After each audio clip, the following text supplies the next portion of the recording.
Welcome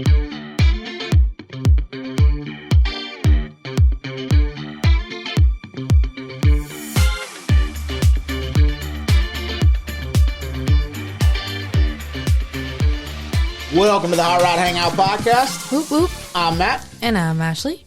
And tonight I get to sit down with another Georgia dude, Michael Resendiz. What's going on, man? What's going on? Oh, just living a dream, trying to pack the house up, getting ready to get the fuck out of Florida.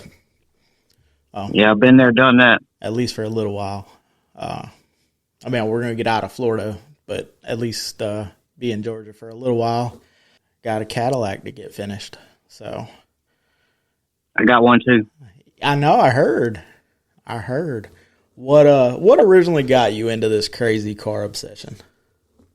Just being a kid, growing up in Houston, Texas, it wasn't hard to see anything custom, especially with lowriders. They're everywhere. Had a few of them live in my neighborhood. Had a guy had a Ford Escort, like an early 90s, baby blue.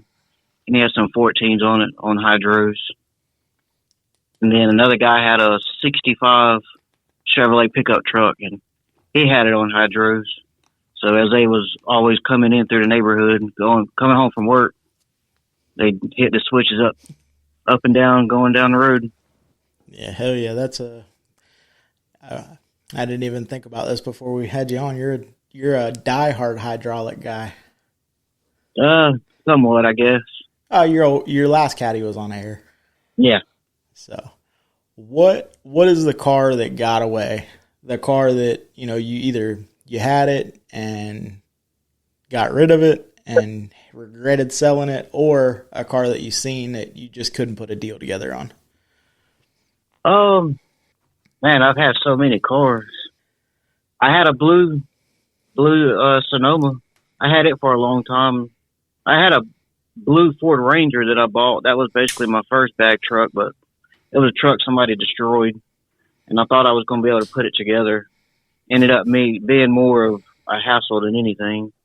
Yeah, sometimes taking over a project, But I've had a lot of vehicles on air ride. I did have one that I had a 80s Malibu station wagon. I think it's in Jacksonville. I've seen it on Marketplace. It's been a couple years ago, but it was bagged. I'm a sucker for station wagons. Yeah, it was the G-body station wagon. It had a ostrich interior in it. I found it at a car lot in Albany, Georgia, and I had a Chrysler 300. It's like a 2010 Hemi 300. It had like 220,000 miles on it. I put air ride on it, drove it for a little while, and then I seen that wagon, and I went back and forth with the guy, and I was like, hey, I'll take all the air ride off of the 300, and I'll put it back stop, and I'll trade you the wagon for it, because he kind of couldn't sell the wagon. And then he was like, yeah, bring it up here with the title, and we'll trade. So I traded. I drove the wagon for a little while, and then I ended up selling it to a guy. It went to Savannah, I think. Guy had a big stereo shop in Savannah. He came, bought it, and then I seen it on Marketplace for sale. And I haven't seen it here recently, but I would think the wagon, it was orange, had a little bit of like a sunburst orange color. It was a cool car. Yeah, I've always digged the wagons. I guess because I always try to do the opposite of what everybody else does. And now they're starting to get popular, but it used to be, 4 doors and wagons that nobody did those. Yeah, I had a Buick Roadmaster station wagon. I drove it for a little while. I didn't do anything to it. Yeah. So I know you got a couple cars in the fleet. What's the current favorite car? The current daily? No, the current favorite. Oh, the current favorite? Oh, my Grand Marquis. It's kind of been a car that I've always wanted. I've always wanted something on hydros. And it's a car that when I drive around my town, like you don't see hardly any cars riding around on spokes or on hydros. Yeah, you got Strictly Mini's got a couple trucks, and then you got Psycho. I don't really think anybody else. Oh, and the powder coat guy, Jennings. Yeah, but in the town that I live in. Oh yeah, you're off. You're over in Moultrie, right? Yeah. Yeah. So you're a little out even. Y'all do have that nice ass cars.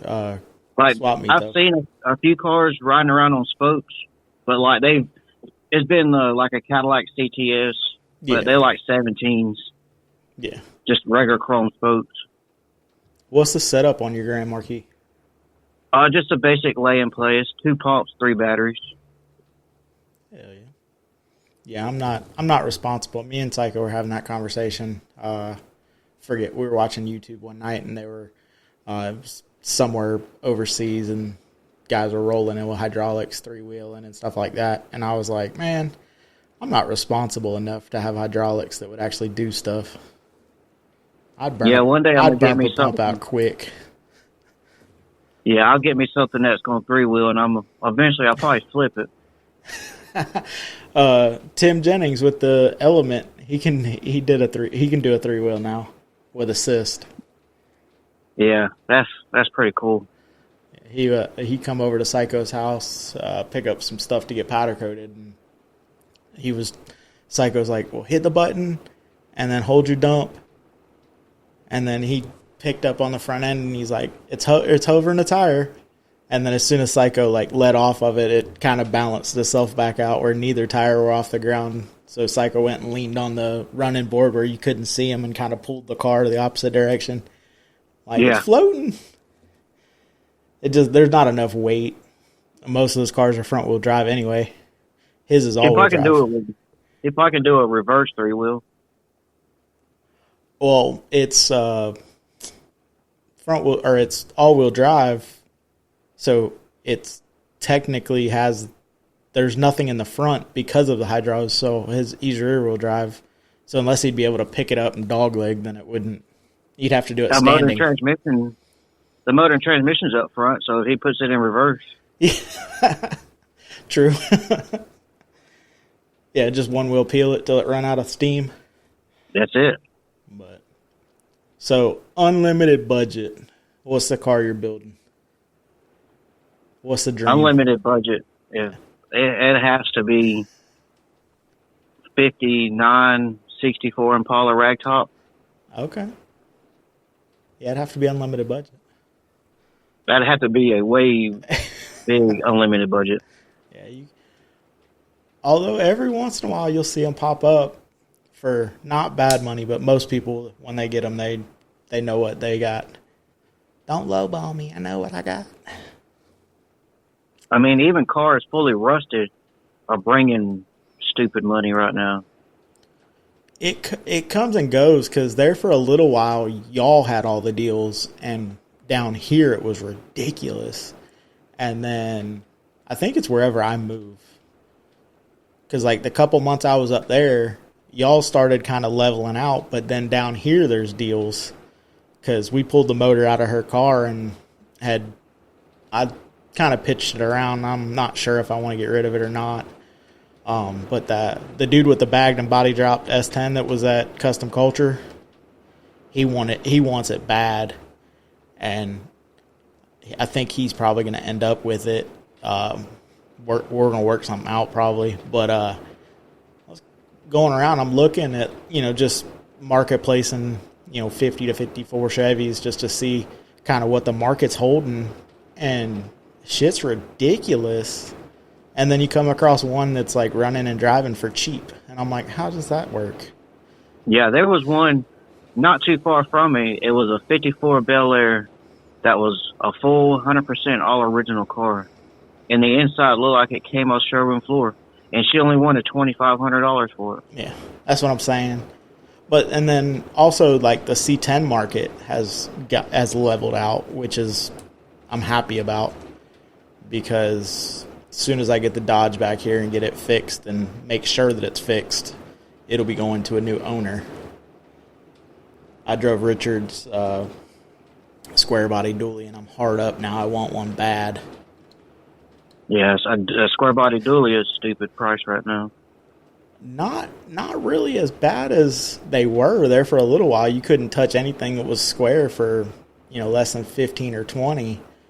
And I found a couple down here. I'm not going to tell where, but, within like 250 miles of where I'm at right now for anywhere from 10 to 12 running and driving.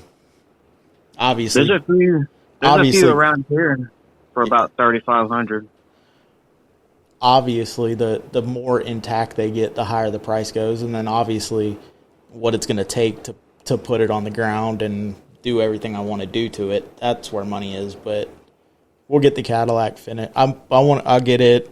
That way I can tow stuff and pull the trailer and stuff like that. And once the Caddy gets done, then I'll dig into it and we'll figure out what we're gonna. I don't know if the Caddy's a long-term hold or if I'm just gonna build it and kind of pass it off to somebody else once it's done. What I've noticed about them dually trucks is in Georgia, there's way more dually trucks with a 6.5 turbo diesel in Georgia than there are in Florida. Yeah, we got a lot of 454 trucks. Which that 6.5 diesel, I mean, if they're still running around, they're going to survive. The problem is they either went or they didn't. Yeah. But, it's for, me and Ashley were talking about it after I drove that truck, and I was like, that's a real simple truck, and there's plenty of room.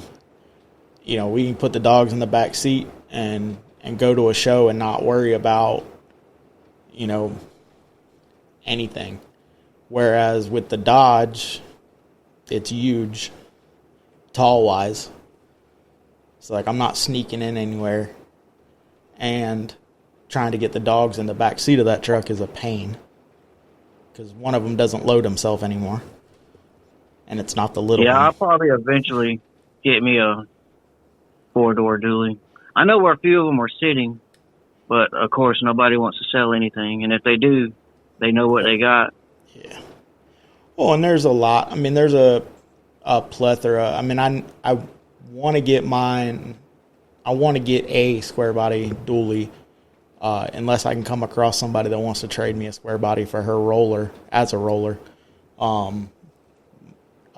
Halloween weekend, the square body buggy, the Texas podcast, Hometown Hot Rodder, shout out to them. They're putting on a little square body cruise. It's Texas, Oklahoma, and Arkansas, I believe. Like 3-day weekend, whatever. I'd really like to go out there and support that. But it'll depend on how done my truck is. It'll depend on how much money I got to dump into this car to get it done. Because there's some. Yeah, hopefully I'll have I got an 84 F-150 bagged and body drop. That's the one that's going to Psycho, right? Yeah, hopefully it's going to get a redo on it. Hell yeah. Yeah. Once that's kind of where the struggle is once he gets ready to paint it, it'll be quick. Once you get him committed to paint, because like my roof, that wasn't even in the realm of my car being, the roof being at least the flake done for custom culture. And he's like, your roof is straight enough, we can shoot it. And I'm like, that's fine. Like, it'll go pink, it's fine. And next day he's like, well, what do you think about gold flake? And I'm like, is that what's going to go on it whenever you do the roof? And he's like, yeah. I'm like, so we're not going backwards? I'm not going to have to try to strip flake off? And he's like, nope. And I was like, all right, well, let's get her done then. And it wasn't but a couple of days, and, he's already throwing flake at my roof. And I was like, okay. And yeah, I like your roof. I'm glad that it's done. I'm glad that it made it to custom culture, even though it threw a hissy fit and then decided it wanted to run fine after that. But seeing the car just black and gold makes me not want to paint the car like real shiny. Yeah. Because it looked killer there. And I'm like, oh man, that's nothing of the that's nothing of the final. Yeah, that's what I was asking Psycho. Like, I was like, hey, what do you think on my Cadillac? Should I just, satin black it and just leave the inside gold and just do a gold and black roof? And he was like, it'll get chalky. And I was like, yeah, but I kind of like I said, the black on gold. Looking across the show field at it, and I even I had Caitlin on the episode last week or week before last. It was week before last that we didn't do an episode last week. That's what I told her. I said, I was very happy. There was a bunch of people out there taking pictures, and I didn't see one picture of them taking a photo where the car didn't look good. Because there's still some stuff on that car that they could have took a picture of, and it'd have been like, oh, that's trashy. But everyone took a picture where it actually still looked good. You could tell, what was there.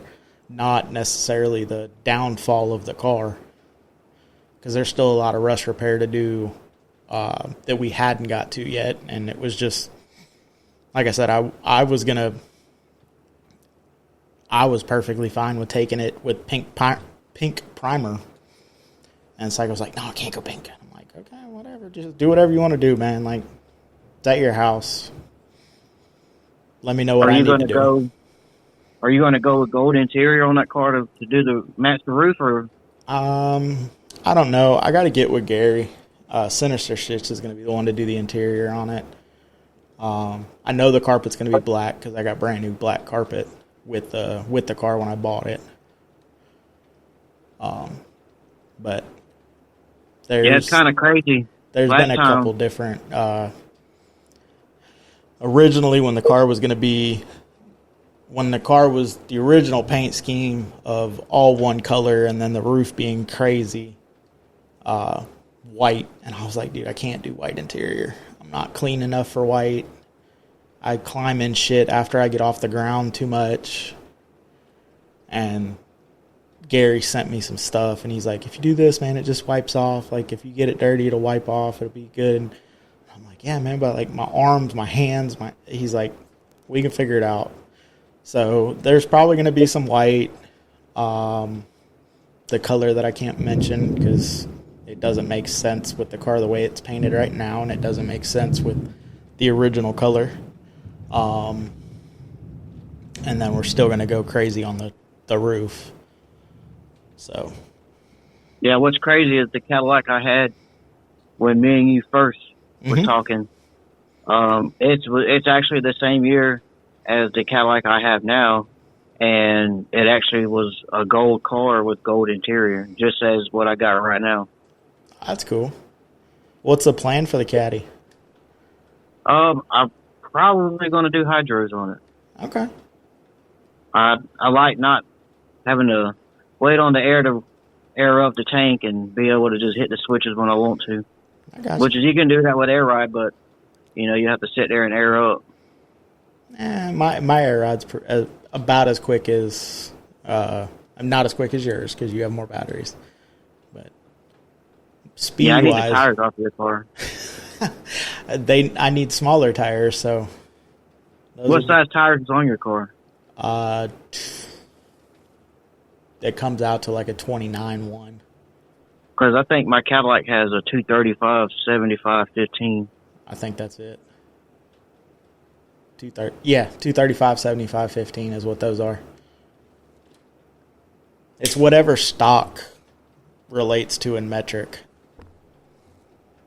So I think it come with a 7R15.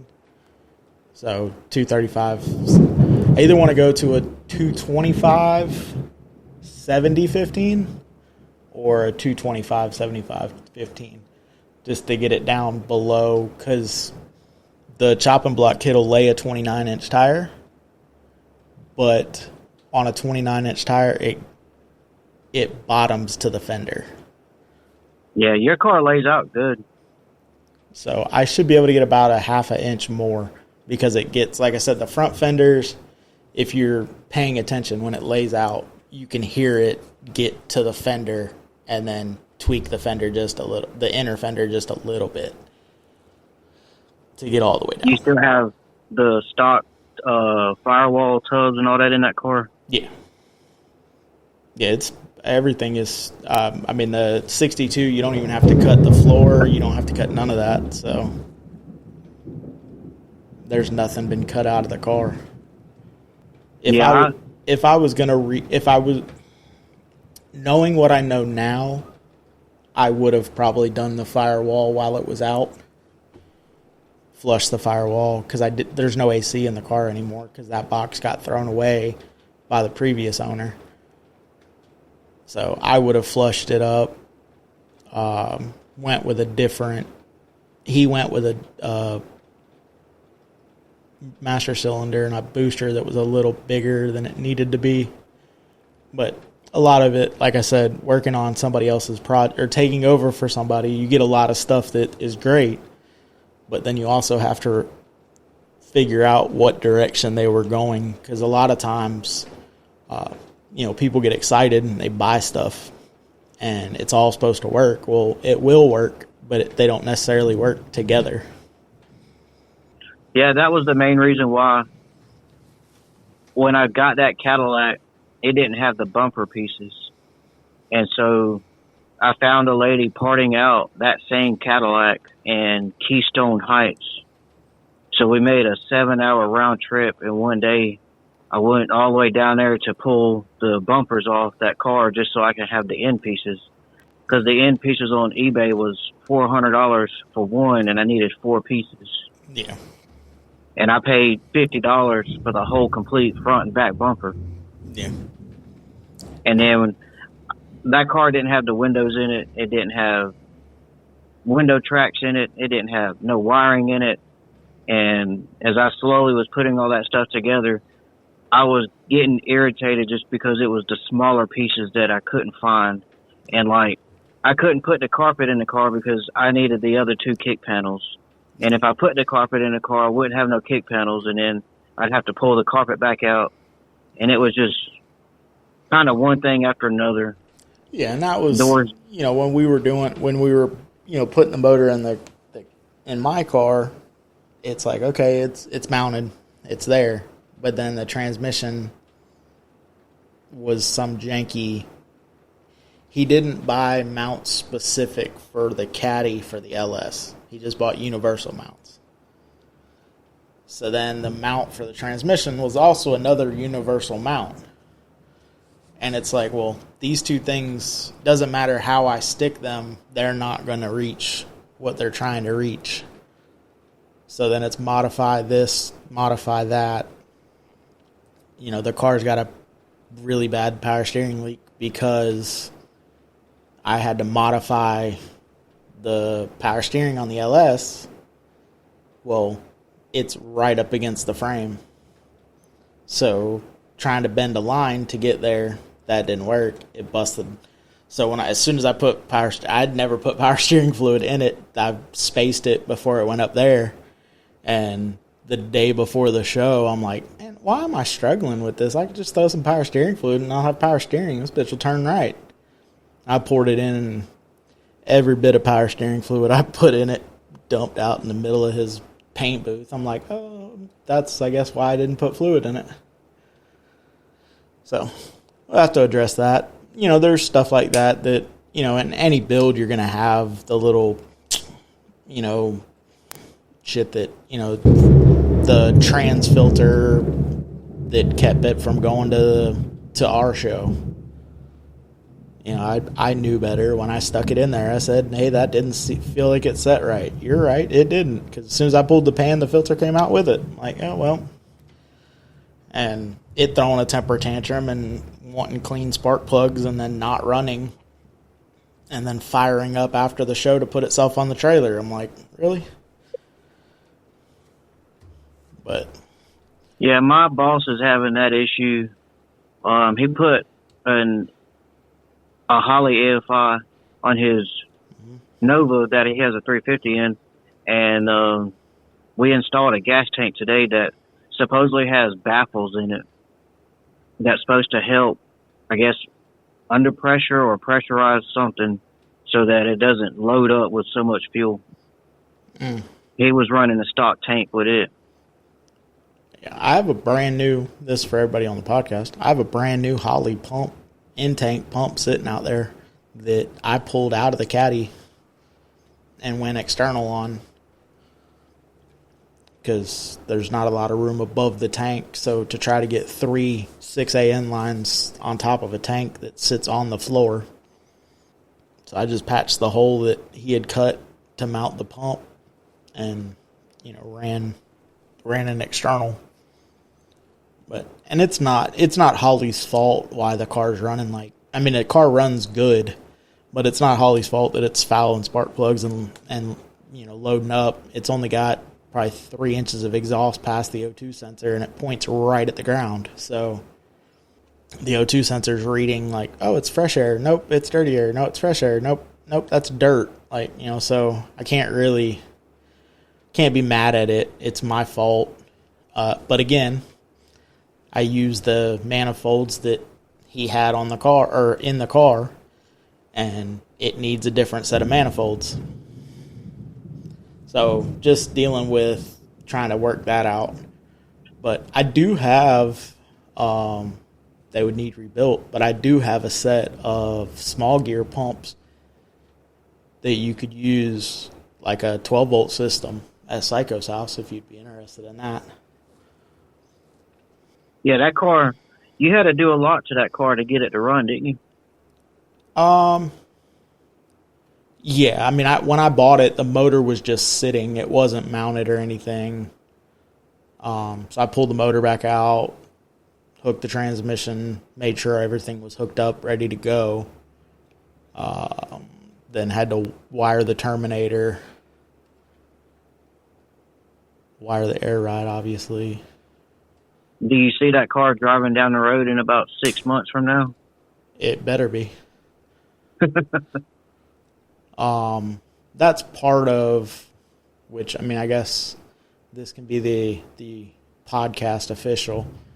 Once the house sells and we kind of figure out what's going on, that's going to be my full-time job, is getting that car. I'm going to be able to focus more on the podcast, and I will be living where the car is, and there won't be any going out and trying to make a job work. That will be my job, is getting that car. Basically anything that I'm not going to try to rebuild the trunk. That's going to be on Psycho. I'm not going to try to weld and cause bigger holes than I am in the sheet metal, because I'm not a sheet metal welder. We have figured that out. But if the car needs sanded and down to bare metal, like I did the roof and the trunk and the hood, that'll be me. And which I'll talk to you about something. That car's it's about a year, but that car's got something pretty special coming its way. So yes, that car, I hope in less than 6 months. Actually, I hope it's when is Slamfest? October. I'd like to take it to Slamfest. I'd like for it to drive itself to Slamfest. I used to go there every year for my birthday. I'd like it to be at Play Loud and at least drive itself in and out of Play Loud. It probably will still be black and gold at that time, but at least get the Holly where it can learn itself and give it a shot to survive. Because I'd probably drained, right before a custom culture, I probably drained 5.5 quarts of oil and 2 gallons of fuel out of the oil pan. Them cylinders were very, very clean, because it was overfulling and I cranked on it all day long, because Psycho called me Wednesday at lunchtime and said the car won't start. And I said, what do you mean the car won't start? The car has started every single time. Since it fired up at my house, the car has started every time. What do you mean it won't run? And we figured out it didn't have no gas in it. And put gas in it, and then it still wouldn't. It just cranked. It wouldn't fire, but it was still sending fuel, obviously. And And then Jason Cross came over and he's like, hey, you check the spark plugs? And I was like, man, it's got spark. And he's like, are you sure? And I'm like, pretty sure. He pulled a spark plug and that jugger was blacker than night. I'm like, oh, okay, well, we'll pull these out, clean them up. And broke the last spark plug I was replacing. I'm like, God damn it. Then it fired itself up, drove it out, washed it, drove up on ramps, changed the oil, backed it off, headed to the trailer, and it shuts off and won't run again. And then Matt Smith helps air the tank up so I have air ride. And I'm like, well, let me just see if it'll fire up and drive itself over to the trailer. It fired up, drove itself on the trailer, get to Psycho's house, fired up, aired up, drive it out back. I'm like it never missed a beat. I'm like, what the hell? But cars will make you go crazy. I drained all the old fuel out of my car because it was been sitting in a garage for 4 years. I drained the tank, put some non-ethanol in it, put some seafoam in the tank, and now it runs worse than what it did before. You knocked all the looseness. And I put new spark plug wires on it. Oh. That's still got the caddy motor and everything in it? Yeah, it's still got the 472 in it. Okay. The air conditioner works in that car, and it's still got an R12 sticker on it. On the compressor. I'm glad that mine didn't have the AC box because then I could switch to the engine driven without, feeling like I was cutting myself. But then also it would be nice for it to have AC. For what you don't need AC in Georgia. For what it's planned for, that's probably going to be after New Year's. That'll probably be the quote-unquote winter project. The car's done, driving around. I'm putting miles on it, testing it, stuff like that. I'll probably there's a company down here. I've already talked to them. If I bring them measurements, they can build me an underdash that'll go to the factory vents, and then I just run an electric compressor in the trunk or something. Get you a kit for a Jeep.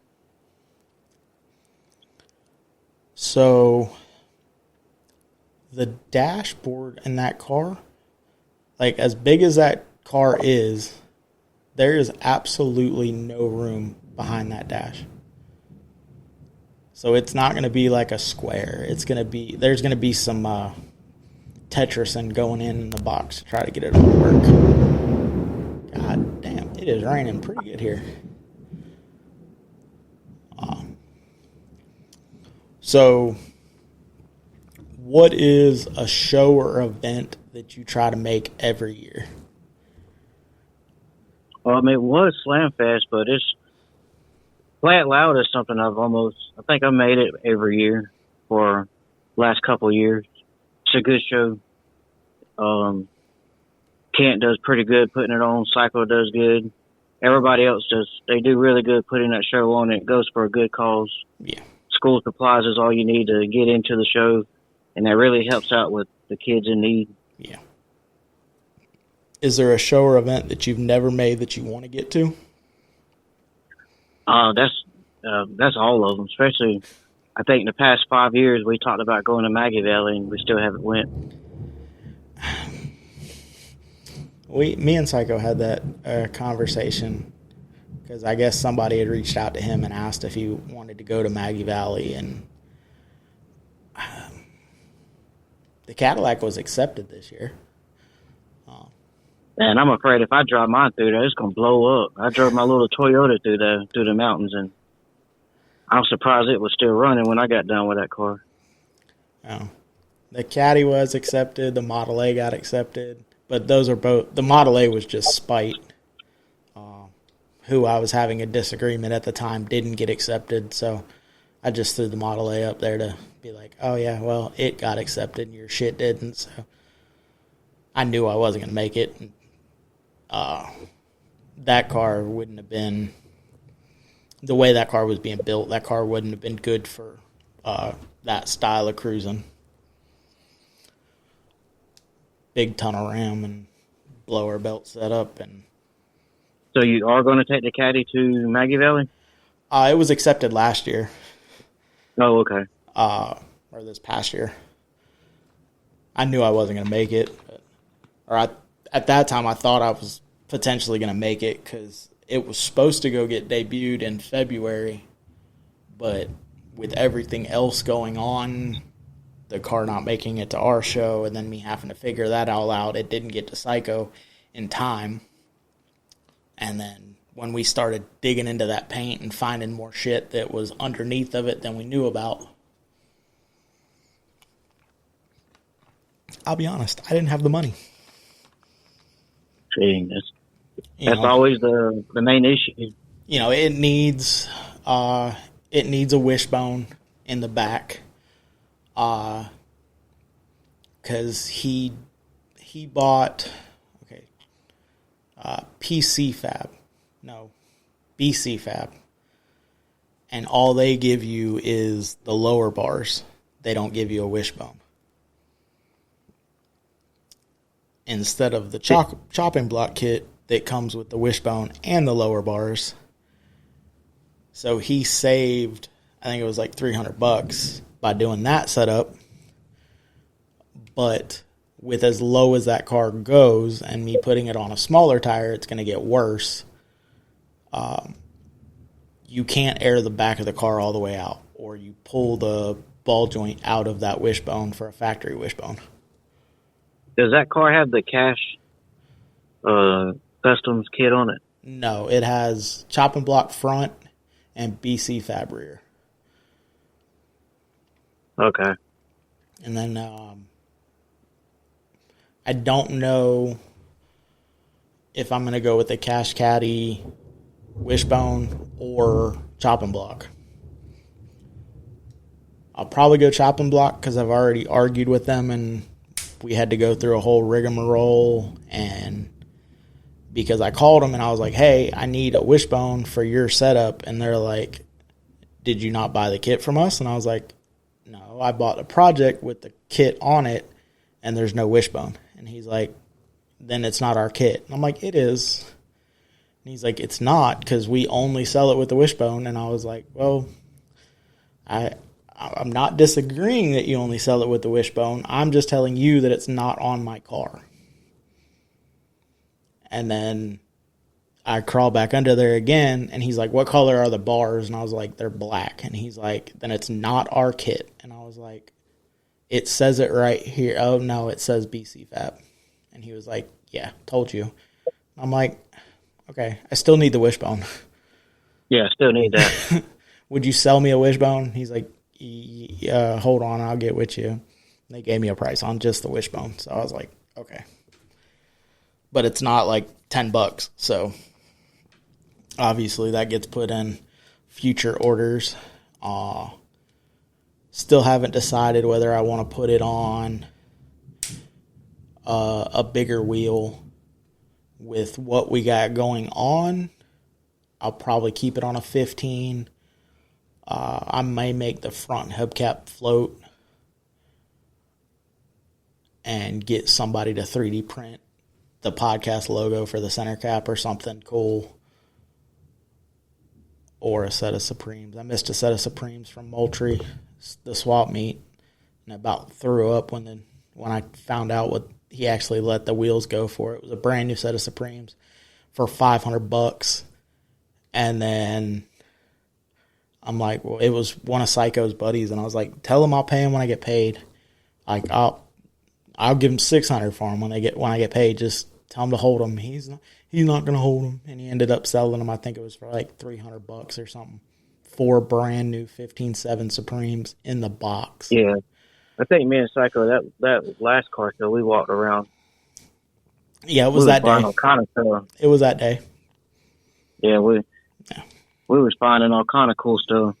But Psycho obviously thinks everything belongs on Supremes. I just don't know. The car would look good on Supremes, but that's kind of the go-to custom.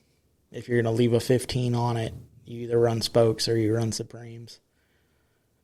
But then, yeah, I'm not sure what what wheel setup I want to put on my car. I probably would just run some big white walls, some nice hubcaps for the time being, until I could figure out what I actually want on the car. It didn't look bad. My car didn't look bad with the hubcaps on it, so. No, I would polish those hubcaps and make them real shiny. Yeah. I found a way to make the front one float. So I'll probably do that at the very least, but I don't know. That'll be last. Just get it running and driving, put it on a nice set of tires, go kind of iron out the details, because I know there's going to be stuff that I find, after, you get a car together, there's always bugs. Yeah, you get it to the point where it's running and driving. Yeah. Then you'll have money to spend on tires and wheels. Yeah. Oh, and anybody that's listening to this episode that happens to own a tire shop, if you want to support, a struggling podcast with a discount on tires, or let me know. There's some big things coming, and I'll be needing some tires. One piece of advice that you would like to give to somebody that's trying to get into the car culture. Have money. So the opposite of all the builder episodes that we've just went through, where they're doing it for nothing. So you're going with have money? It's money in yard space. Oh, yeah, definitely yard space. That's part of the reason why we're leaving. Well, before we get out of here, I want to give a big shout out to Throttle Addict. Use the code word Hot Rod, you get save 15% off. Also Psycho Fab, Psycho Lincoln on Instagram, Psycho Fab everywhere else. Go check out my roof. Also Wrenching for the Future. You can check them out on Facebook, Instagram, and TikTok. And hopefully, next week it'll be me and Ashley, and the following week, hopefully I'll have some updates on the builders from the High Class Trash Build-Off. Thanks for coming on. Till next time, guys, get out and drive your shit. Later.